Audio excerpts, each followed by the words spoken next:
The work list in Track82 is where you enter and select your targets.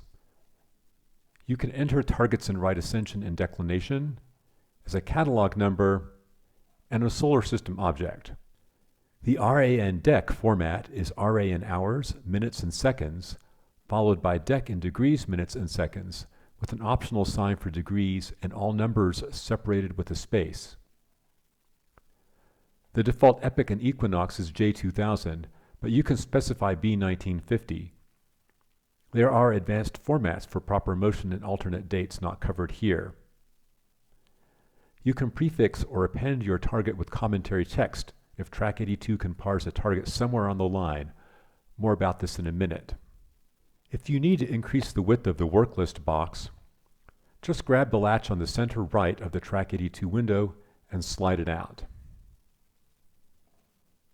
You can also specify a catalog number from Yale Brightstar, FK5, New General Catalog, Messier Catalog, and Index Catalog as shown in this example. The letter must be in the first column followed by a space, and then the catalog number and optional commentary text.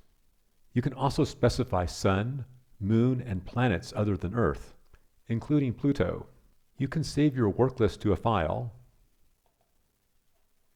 and load it from a file or clipboard. That's the format of the work list. Now here's what it does. When you click on a line, Track82 will parse the target and highlight it in red. Especially when using prefix and suffix comments, be careful. If in doubt, use a delimiter like a hash mark to force the parser. Do not select a target with click and drag. Just click on the line. If the click and drag selection in blue persists, a control click or option click should clear it. Clicking on a target does three things. First, it sets the star icon on the chart. You can click on the star icon to get the full astrometric calculation from point 82.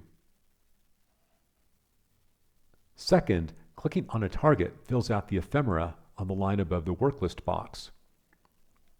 The limit minutes is a useful feature for prioritizing your observations on windy or cloudy nights when things aren't always going your way. It gives the number of minutes until the object crosses the eastern limit, and the number of minutes until it crosses the western limit.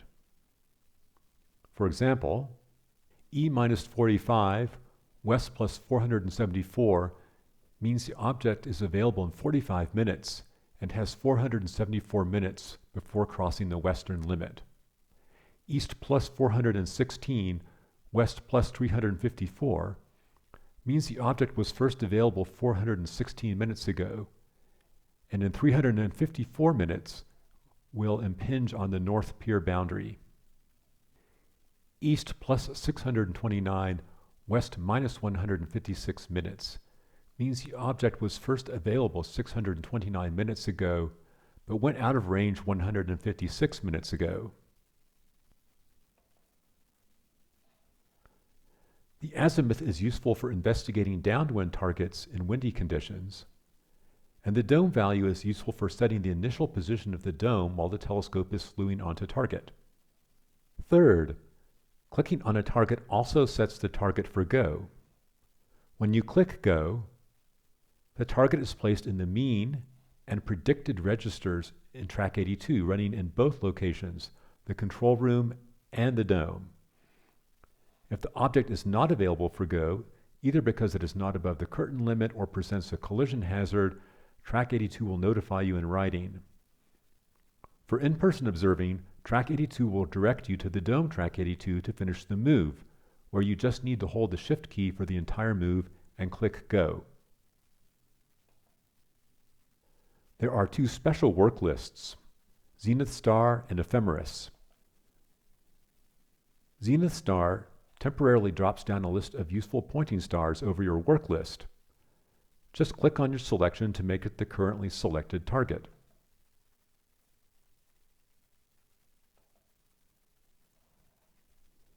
Ephemeris is where you load a JPL horizons calculation.